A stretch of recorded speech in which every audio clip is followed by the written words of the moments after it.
The second quarter came in below estimates of 240,000 jobs for April. The workforce saw 175,000 jobs created. The overall unemployment rate increased by 0.1 of a percentage point. Some good news for African Americans. The overall unemployment rate dropped as it did for both Black men and women. Morgan Harper from the American Economic Liberties Project is here to break down these numbers.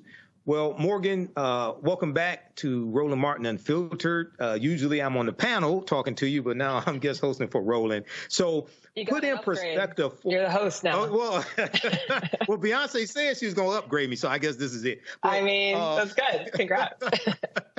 But put in perspective for us what these numbers mean and why did we see the unemployment rate for African-American men and women go down April 2024? Yeah, this was interesting. So, the overall number, as you said, was lower than estimated at 175,000. But I do think it's important to keep in mind that the numbers we've been seeing for the few months I've been on the show talking of 200,000, that's very high. That's not normal. And so still having 175,000 jobs created is a good thing. Now, in terms of the unemployment rate, this is interesting to see this divergence between the overall unemployment, as you said, going up, but very slightly and still historically really low, still being under 4%, but that we're finally seeing some drops in Black unemployment for both men and women encouraging. And I think what this means is we have to look at, okay, where are the jobs that are being created, which sector? This month, we saw that there was very little job growth in the leisure, hospitality jobs, kind of like hotel, but a lot of growth in healthcare, the healthcare industry and education continue to drive a lot of the job growth we're seeing. So I would have to think that this month, given that we're seeing Black unemployment drop, it must mean that a lot of the jobs that we're getting are in the healthcare and education sectors. Okay. Now, I know I was reading an article from NBCnews.com today about the April job numbers, and it says the evidence can be found in, well, it talks about America's job market increasingly appears to be splitting into two tracks. Economists say alongside a steady demand for skilled workers and a flagging interest in hiring more, quote unquote, knowledge-based professionals. And they talk about how the evidence can be found in the data which shows a higher unemployment rate for professional and business service workers. That's bad for people like me with business degrees, and a lower unemployment rate for people who work in manufacturing. Can you talk about that for a minute? And how does this relate to African Americans and the African American unemployment rate? Yeah, I think there is a different economic story depending on what kind of jobs you're doing and, socioeconomic status. And so, for example, we're starting to see a lot more layoffs in some of these professional service tech sectors, but overall layoffs are not very high across the economy. And so, the fact that we're seeing the drop in unemployment among Black men and women suggests that perhaps there's a larger proportion of our population that's maybe not in those professional service jobs, but are in the other jobs where we're seeing growth, like I mentioned before, in the healthcare, education sectors. And so another data point that we saw this month is manufacturing is totally flat. And so even as we see maybe we have pretty good participation there, it doesn't seem like that's driving growth. But another reason why we probably aren't seeing as much growth in that sector is because interest rates continue to be high. For manufacturing jobs to go up, those are kind of like higher cost industries. There needs to be a lot of equipment purchase. And in this interest rate environment, it's unlikely that a lot of business, or not even unlikely, the data bears out, that it doesn't seem like businesses are making that decision. They're kind of hanging steady. And so we're not seeing the employment growth there. So, to summarize, what do we do with that? I mean, I do think that there's an ongoing need for us to continue to diversify the types of jobs that we're in a position to get. Even if we're seeing layoffs within the professional sector, those are sectors where you're going to be earning more, the opportunity for wealth building. And so we need to continue to focus on making sure people are on a track, whether it's through the proper education or credentialing, that's going to get them into management positions and be able to, see those wealth building opportunities. All right. Well, I think this is, it's the 40th straight month of private sector job growth. either 39 or 40, and it's the 27th consecutive month that the unemployment rate was below 4%.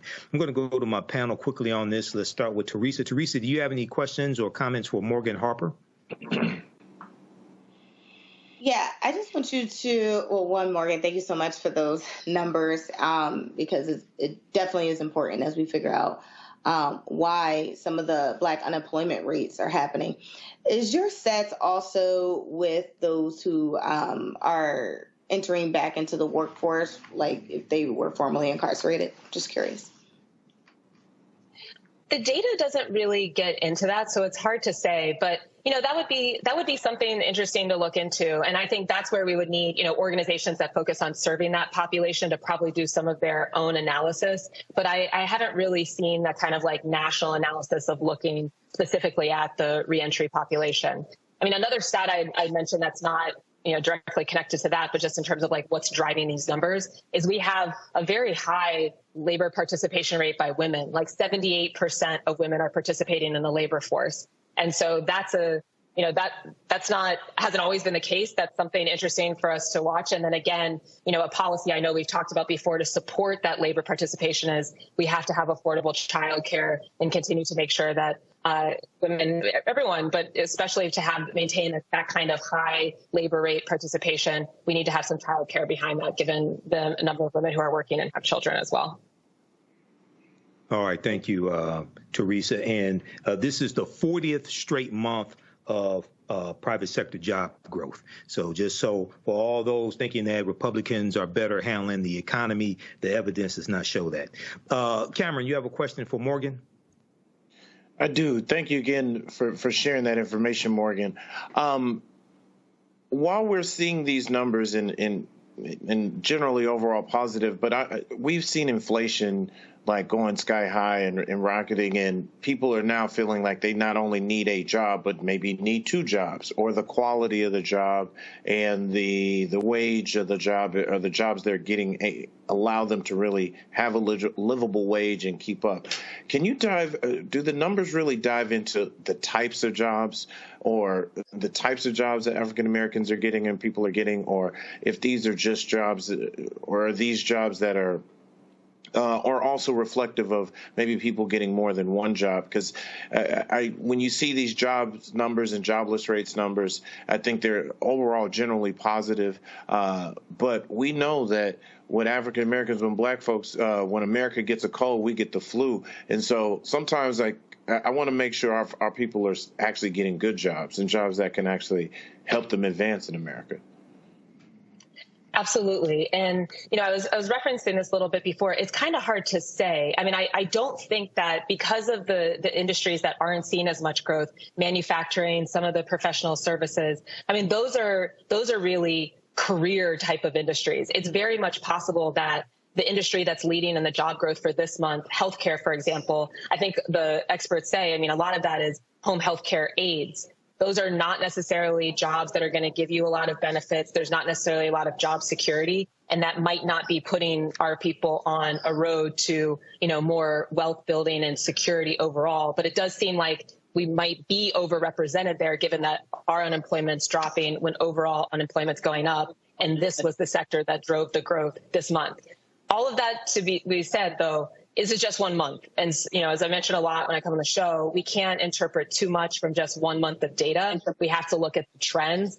But this is definitely something for us to continue to pay attention to. And then you're absolutely right on prices. I mean, I think as a lot of us know, this administration, since the pandemic, there's been a big focus on trying to lower prices, get the inflation rate to 2%. It's still like about a percentage point off from that, but a lot lower than what other countries are seeing. I do think we have to continue to keep in mind the pandemic was this once-in-a-century event that really drove up prices in a way that nobody really expected, exposed all of these vulnerabilities in the supply chain and in the monopolies. And we have to also acknowledge there are a lot of big, I just lost one of my earbuds. There's a lot of big corporations that have been taking advantage of these once-in-a-century economic conditions to try to make as much money off of us as possible. I mean, an example there, and this is a great one because gas prices, right? That's an area where a lot of people are like, what could we possibly do to control gas prices? It's in the Middle East, it's international, it's complicated.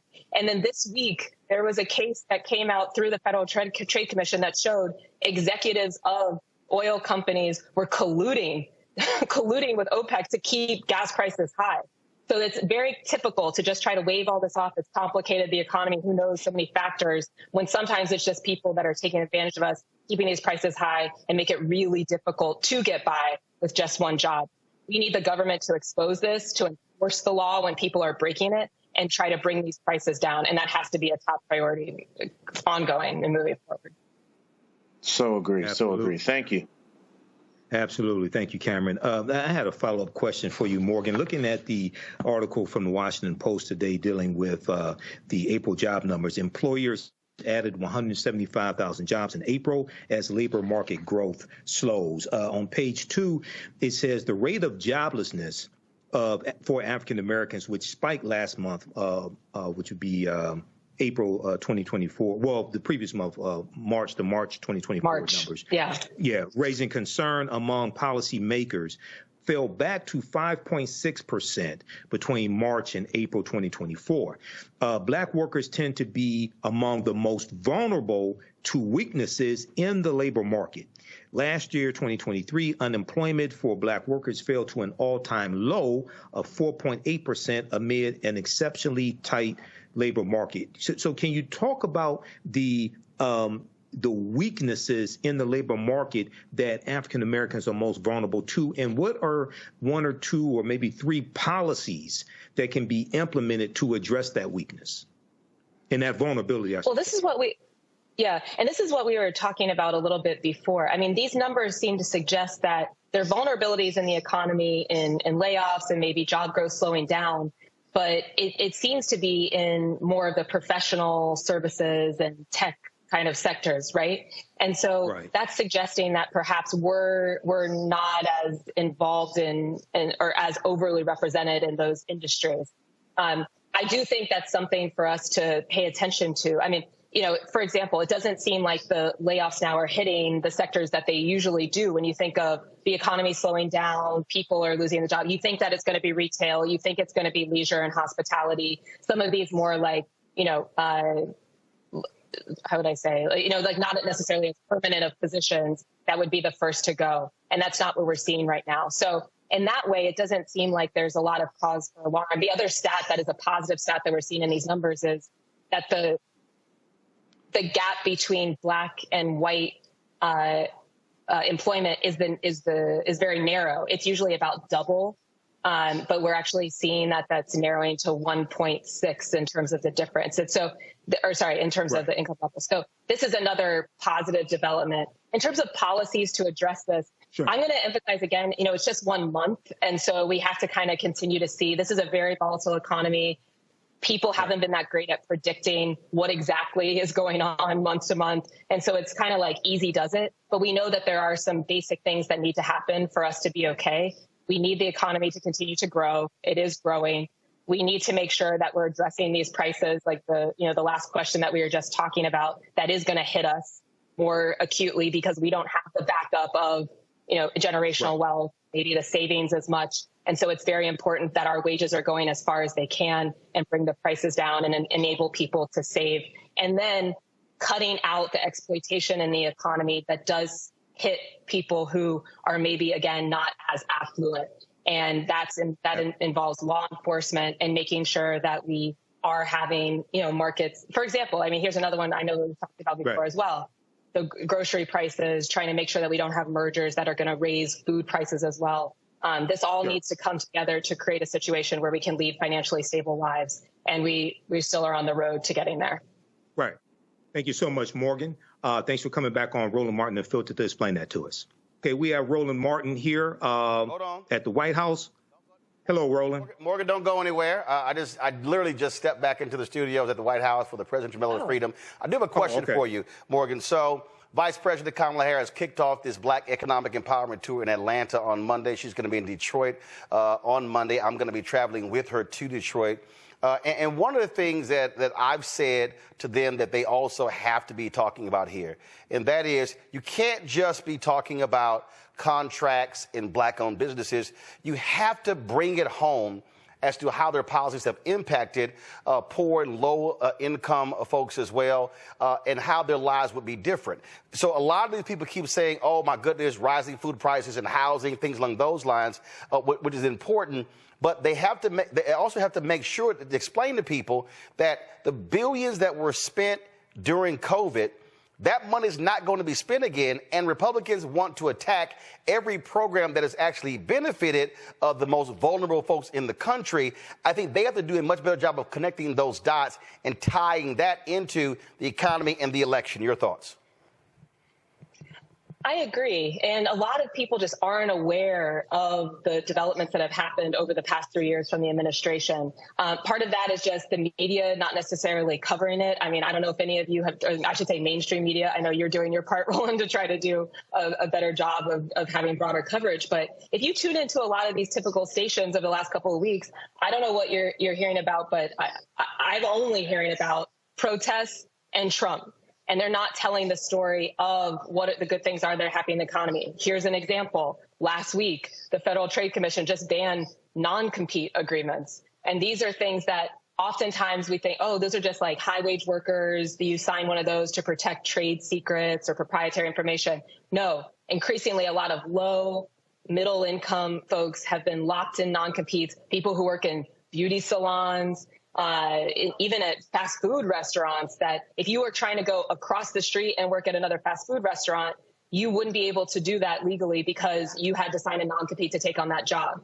That isn't just some esoteric thing. That means that if you're trying to go somewhere and bargain for a higher wage, you wouldn't be able to do that. The federal government just released a rule banning those agreements moving forward. And they estimate that that's going to, over the next 10 years, put $400 billion of wages back into our pockets, into workers, and also enable people to start businesses. So not just have a job, but try to start a business, build wealth, accelerate that wealth building process.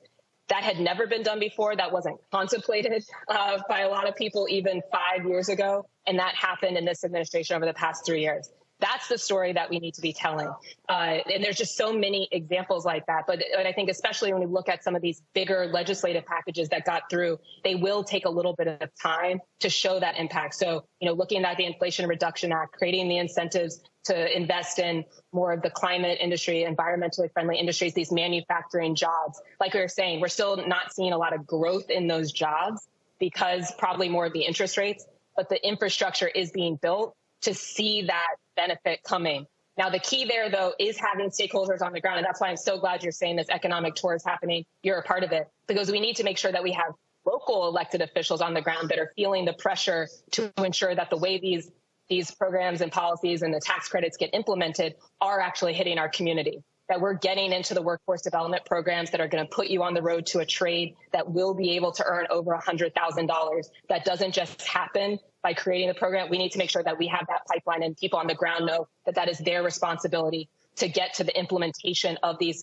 once in a generation policies and make sure that we see the economic benefit from that. And so, yeah, it's a story that we have to tell, and we're going to have to be telling for ourselves. And I'm happy to continue sharing it with you because time is of the essence, as we know. But anybody who's thinking that there hasn't been any changes over these last couple of years, we need to start talking, and please reach out to me because I am happy to walk you through all of the changes we've seen and the groundwork that's been laid for a lot more to come. All right. Sounds great, Morgan. We always appreciate you joining us, breaking down these numbers every single month. Thanks a lot.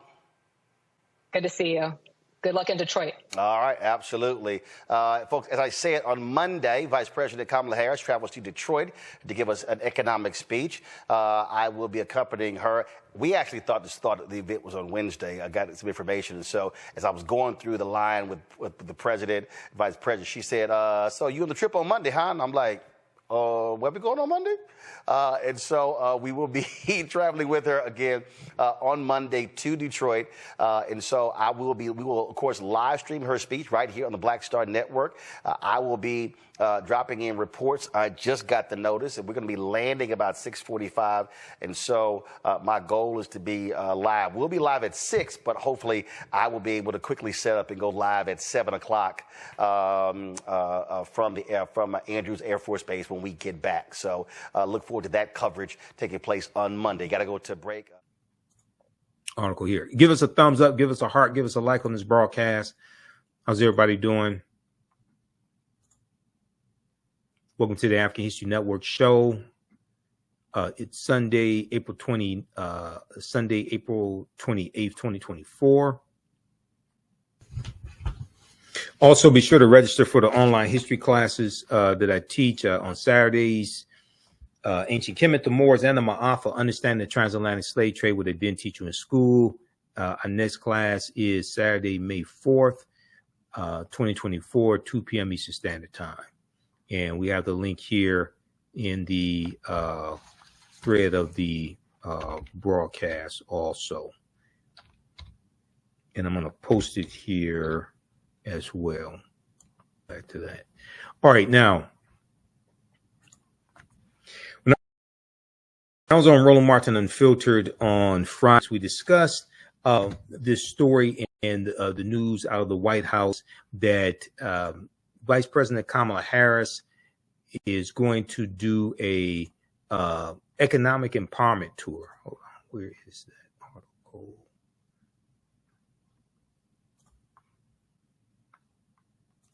Just a second. Okay, right here. Let's close this ad out.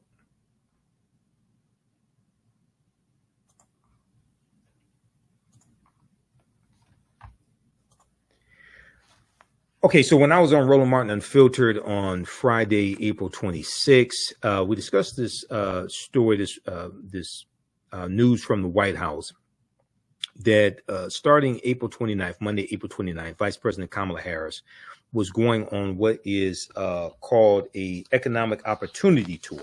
An economic opportunity tour visiting various cities. It's going to start in Atlanta. Then the following week is going to Detroit and it's going to other cities. Economic opportunity tour, and it is going to highlight investing in communities, highlight the work that the Biden-Harris administration has done around economics, building wealth, and ensuring African Americans have the freedom to thrive. There's a article from 11alive.com out of Atlanta called Vice President Kamala Harris to visit Atlanta to tout Biden administration's economic wins. This is from April 25th, 2024. And I didn't even know we were going to talk about this topic. This was the first story we talked about on the show on Friday. And the show started late. So there were some things I wanted to mention that I did not get a chance to mention because we were on a tight time schedule. But Vice President Kamala Harris to visit Atlanta to tout Biden administration's economic wins. Okay, so on Thursday afternoon, the White House announced that Vice President Kamala Harris will be kicking off a nationwide tour called the Economic Opportunity Tour. Is going to start in Atlanta to highlight the work the Biden-Harris administration is doing for the economy. The vice president's first stop on the tour will be at a yet to be announced location in Atlanta on Monday, April 29th. Well, they probably have a location now, hopefully. But at the time of this article, it was yet to be determined. The series of events, according to the White House, will be focused on investing in communities, building wealth, and ensuring every American has freedom to thrive. President Biden and I, Vice President Kamala Harris said, President Biden and I are committed to creating an economy in which every person has the freedom to thrive. The vice president said in the statement announcing the tour, our economic approach has delivered great progress, and we will continue to invest in you, your family, and your future. during the tour, and part of this tour is going to be focused on talking to African Americans in general, but specifically African American men. And this is something we talked about on Roland Unfiltered, to highlight the economic successes, but also to connect people to economic opportunity and the resources that are available. During the tour, according to the White House, the vice president will list some of the administration's wins, including infrastructure investments, cutting the price of insulin drugs, and efforts to forgive student loan debt for some Americans. We know $153 billion has been forgiven for about 4.4 million people, and that's before the latest announcement that Biden made that is going to affect about 40 million people. Vice President Harris will also outline additional steps she and President Biden are taking to expand on their work. According to the White House, VP Harris has made more than 35 trips to 16 states since the beginning of 2024. Okay, she was last in Atlanta in early January 2024 to focus on protecting voting rights in the state. Okay, so read this piece here from this is from 11alive.com. This is from 11alive.com. Vice President Kamala Harris to visit Atlanta to tout Biden administration's economic wins. Now, there's a good piece at good announcement at whitehouse.gov on this, and I want to look at that because it gives more information, and it talks about their success. And one of the things I said on the show is that this gives them an opportunity to go around the country and to claim to take responsibility for these policies that they've been able to put in place that a lot of people don't know exist, and policies that have been beneficial and have helped the economy, help with economics, but also help African Americans as well. Now, if we look here at two things. Number one, you've heard me talk a number of times about this 36-page document that's at whitehouse.gov. Everybody needs to read this, and the black social media disinformation agents are not going to tell you about this. They're not going to go through this on their show. We've been through this numerous times here. Now, this was last updated. This one here is last updated February 27, 2023. This is the 36-page one. This is a fact sheet that shows how the policies of the Biden-Harris administration are helping the African-American community. It's called Fact Sheet. The Biden-Harris administration advances equity and opportunity for Black Americans and communities across the country. It goes through and takes you through policy by policy, where they talk about the American Rescue Plan, the $1.9 trillion American Rescue Plan that saved the economy, where they talk about 15 million jobs created, 2.6 million of those jobs went to African Americans, where they talk about 39 straight months of private sector job growth.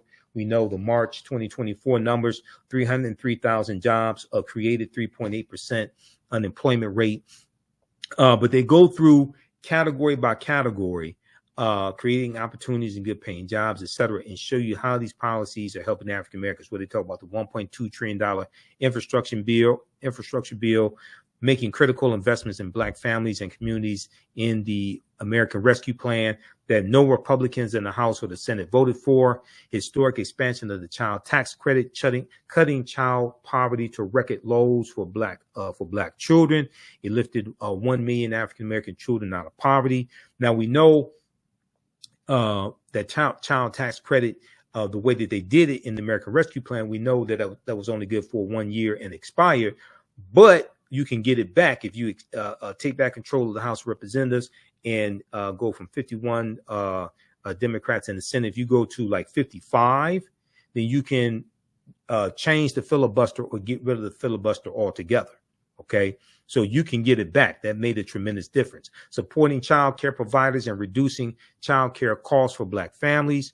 The American Rescue Plan provided $39 billion lifeline to help child care providers stay open and compensate early childhood educators as they provide safety and healthy environments for children and help parents. So read the rest of that. So they go through category by category.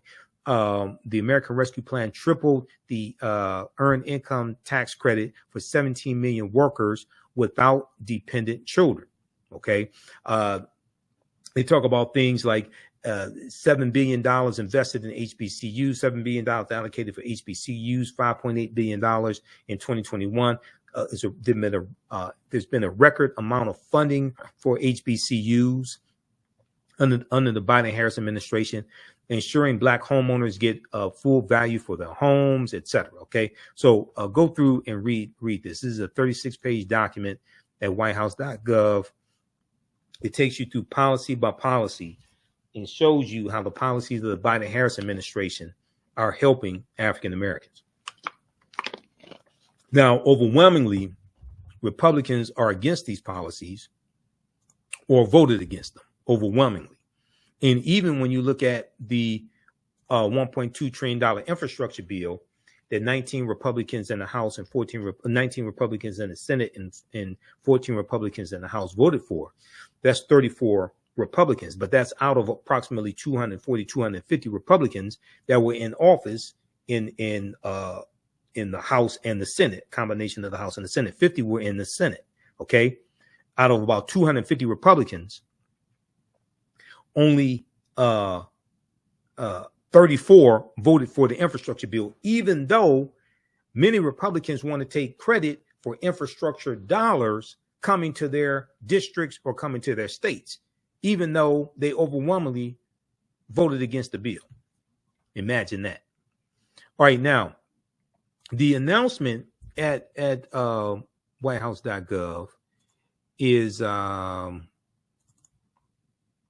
this one right here. Let's go to this.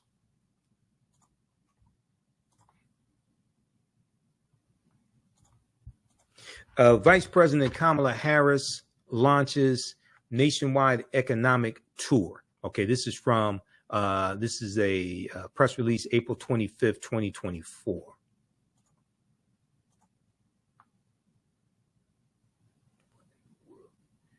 Okay, the vice president will kick off her multi-state tour with a moderated conversation in Atlanta, Georgia, on April 29th, and an event in Detroit, Michigan during the following week.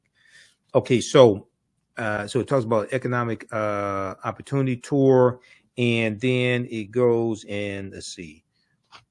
Okay, it has a statement from Vice President Kamala Harris that I already read. Let's go to, I want to go to the next, okay, right here. During the vice president's economic opportunity tour, she will highlight how the Biden-Harris administration has delivered historic investments that have supported communities and helped people thrive. This includes making unprecedented investments in small businesses and achieving the fastest creation of Black-owned small businesses in more than 30 years, creating a record number of jobs. So it's over 15 million jobs now, 800,000 manufacturing jobs, 2.6 million of the 15 million have gone to African Americans, which is about 17%. Okay. Increasing access to capital for underserved communities, investing in infrastructure, cutting the price of insulin, and expanding access to healthcare. So you have about 41 million people now who have Obamacare, a record number. Okay. A huge success, and many African Americans now have health care who didn't historically have it, didn't have it before the Affordable Health Care Act. Forgiving more student loan debt, erasing medical debt, forgiving more student loan debt than any administration in history, and boosting investments in education, making housing more affordable, lowering child care costs, and increasing the wealth of African American families. So we've seen median household net worth for African Americans increase by 60% under the Biden-Harris administration. Vice President Harris will also outline additional steps that she and President Biden are taking to expand this work. She will be joined on the tour by administration officials, members of Congress, local leaders, and other special guests.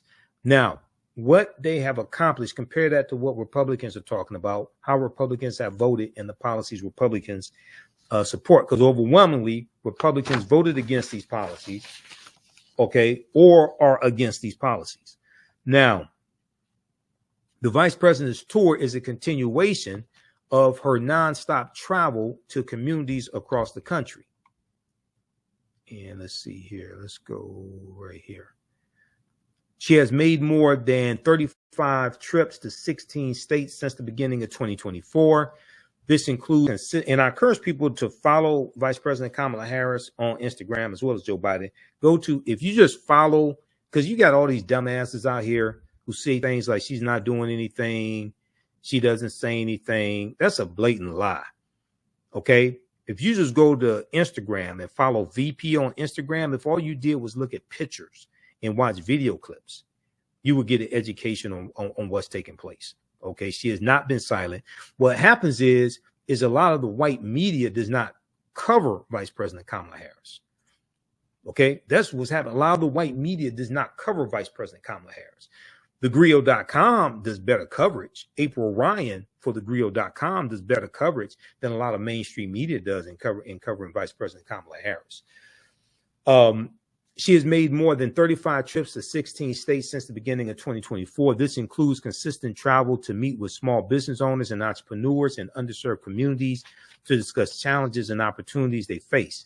In March, she traveled to Black Wall Street in Durham, North Carolina, because there was a Black Wall Street in Durham, North Carolina also. The one in Tulsa was not the only one. To announce $32 million in funds to support historically underserved entrepreneurs. She began the year in Las Vegas, Nevada, where she announced a small business administration rule, an SBA rule that will ensure millions of Americans, now pay attention to this, that will ensure millions of Americans who have served time, who have prison records, who have felonies, are eligible for small business administration loan programs that help individuals start and run small businesses.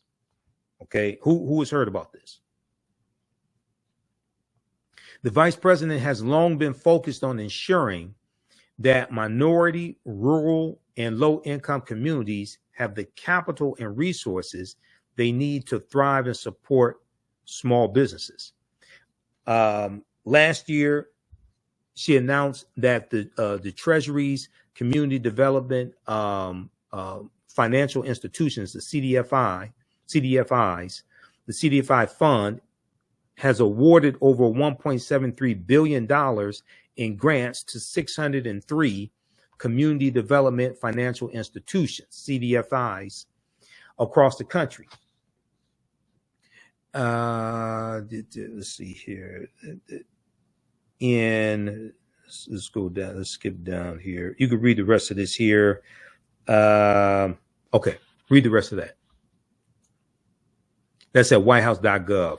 April 25th, 2024. Vice President Kamala Harris launches nationwide economic opportunity tour. So it's coming to Detroit. I need to see where it is in Detroit because I want to go to that. I want to go to that one. There is this good piece here. I think we talked about this before briefly. This is from December 20th, 2023. This is at whitehouse.gov. Now, that's the official website of the White House. So all the press releases, transcripts of speeches that President Biden gives, updates on what's going on with the administration, policies coming from the administration, what Vice President Kamala Harris is doing. That's all at whitehouse.gov. And you can go to the White House's YouTube channel, which is White House on YouTube, and watch their speeches, things of this nature. Because a lot of that, especially a lot of what Vice President Kamala Harris is doing, white controlled media and cable news largely is not covering. Joy-Ann Reid may talk about it. Reverend Al Sharpton may talk about it. But a lot of that stuff is not covered in cable news. Okay, this one right here, you could take a look at. This covers a lot of the economic success when it comes to small businesses. This is, let me pull this up. President Biden to now, this is from December 2023.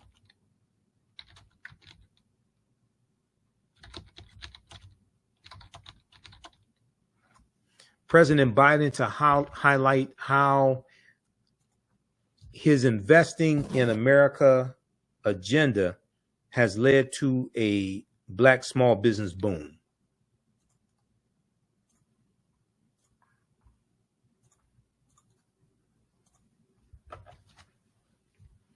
Okay, check this out here. This is at whitehouse.gov also. Let's go over to this.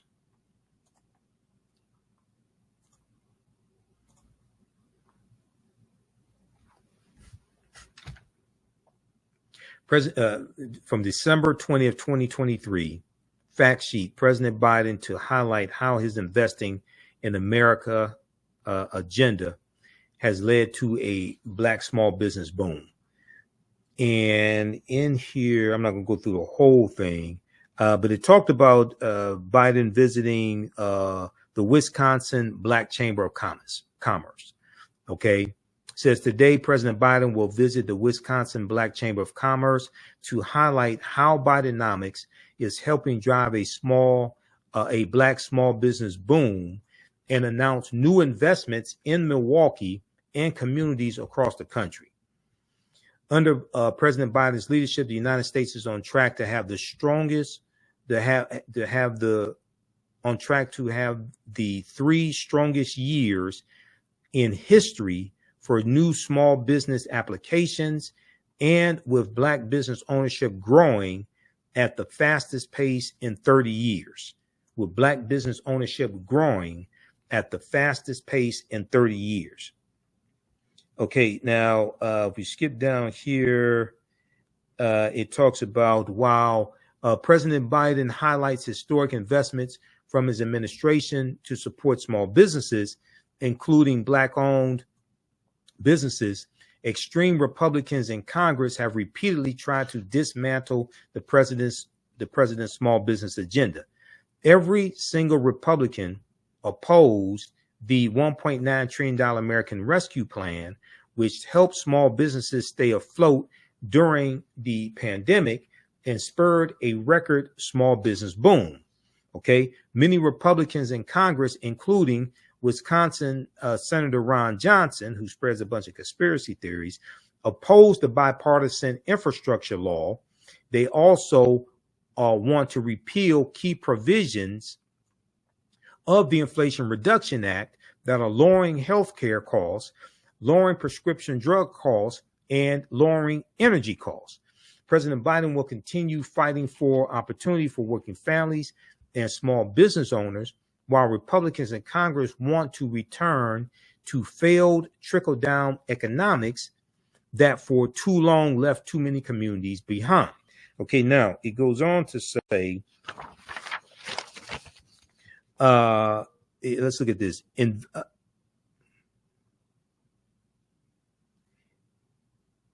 Investing in Black entrepreneurship and opportunity.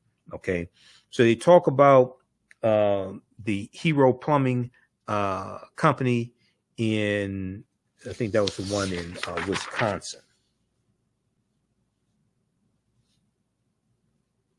It's a Black-owned small business in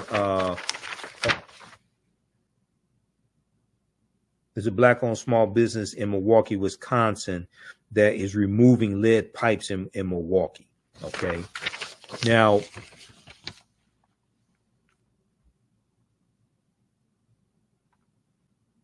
since taking office, Americans have filed a record 15 million applications to start new businesses.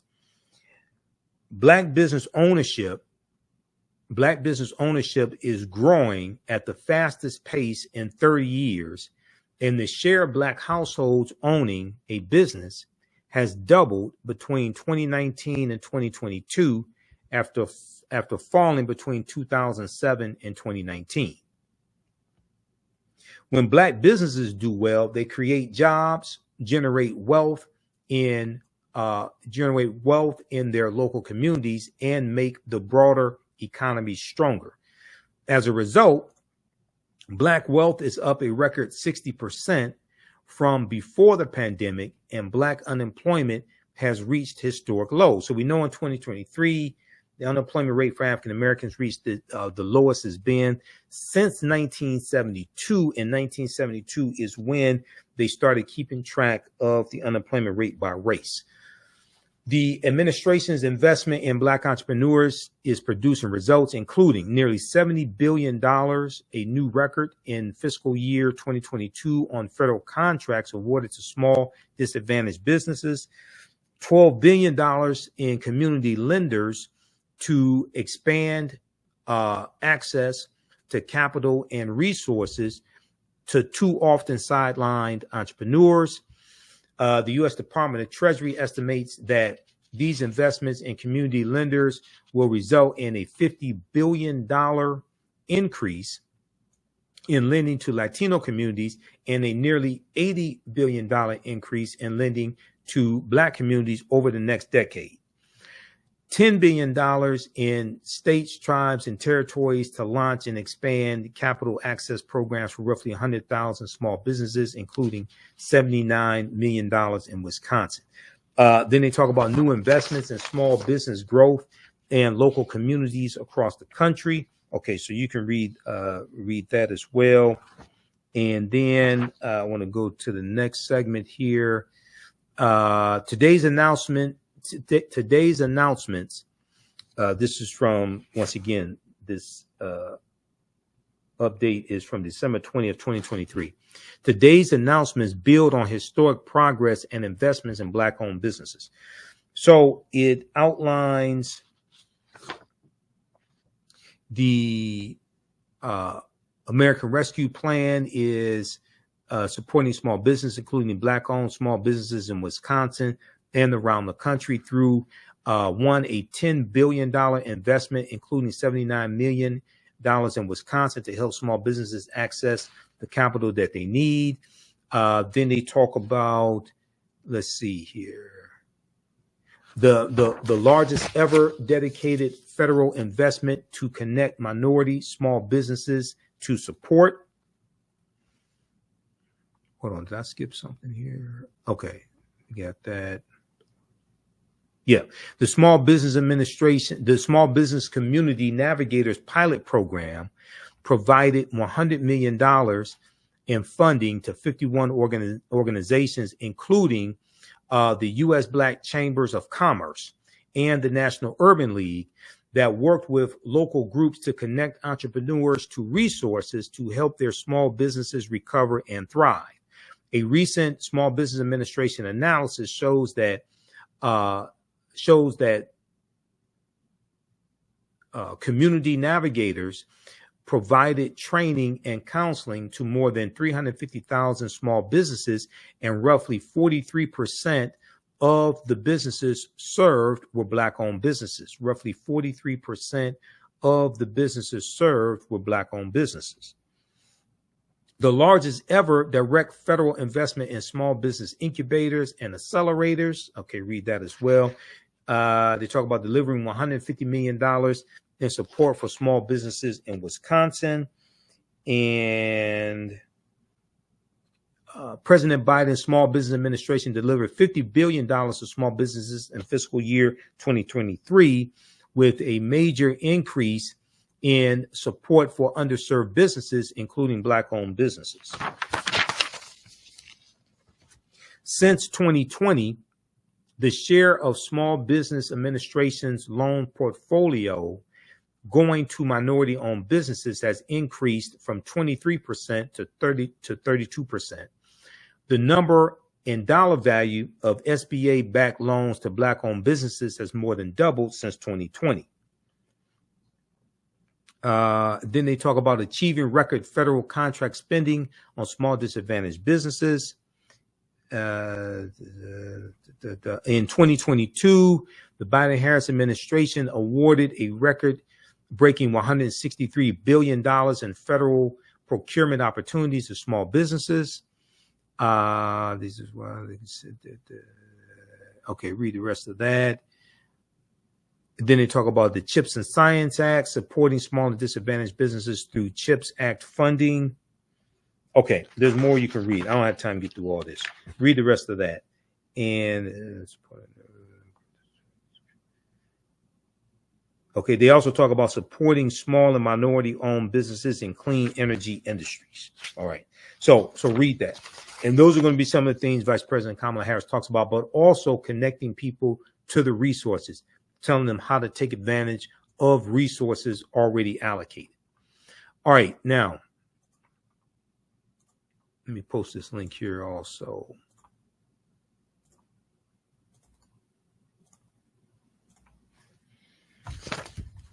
Okay, so we got that. Read this article here from the Associated Press. This talks about a surge in wealth has boosted most U.S. households. This deals with what I was talking about and dealing with African-American wealth. A surge in wealth has boosted most U.S. households since 2020 and helped sustain economic growth. This is from the Associated Press, October 18th, 2023. October 18th, 2023. The part I want to focus in on, you can read the whole thing, but the part I want to focus in on is on the second page. It deals with how households' net worth rose more on a percentage basis for Black and Hispanic households than for white ones. Where is this here? Hold on. Okay, household net worth rose more on a percentage basis for Black and Hispanic households than for white ones. Though measured in dollar terms, the disparities remained wide. Yeah, we know, because you're dealing with 246 years of slavery and decades of Jim Crow segregation and redlining, housing discrimination, etc., things like this. The median net worth for Black households jumped 60%, but remained comparatively low at $45,000. Okay, but we see a 60% increase in median net worth of Black households. For Hispanic households, the figure surged to 47% to nearly $62,000. Among white households, median household net worth rose 31% to $285,000. So you want median net worth for African-American households to increase so we can close that racial wealth gap. It's not about taking something away from white people. It's about increasing opportunities for African-Americans. The Federal Reserve survey found that even as wealth inequality declined, income disparities worsened. Median incomes grew 3% compared with the previous survey, which covered 2017 through 2019. Okay. All right. But average incomes, which are swollen by the earnings of the wealthiest 1/10 of households, jumped 15%. Okay. Average incomes jumped 15%. The outsized gain among the richest households was driven by profits on stock and property holdings, as well as higher wages. So read the rest of this article here from the Associated Press. A surge in wealth has boosted most U.S. households since 2020 and helped sustain economic growth. Now, most of these policies Republicans are against that created all this. Most of these policies Republicans are against. So it's not only about what somebody can do for you, a politician can do for you, it's also about protecting gains that have been made, and it's about blocking and stopping what people are trying to do to you. This deals with understanding political self-defense, which is a whole concept that I teach, political self-defense. Now, if you like this type of information, you can support the African History Network a few ways. Be sure to register for the online history classes that I teach on Saturdays. Ancient Kemet, the Moors, and the Ma'afa, understand the transatlantic slave trade, what they didn't teach you in school. visit our website, AfricanHistoryNetwork.com, AfricanHistoryNetwork.com. We deal with thousands of years of history and what leads up to the transatlantic slave trade taking place.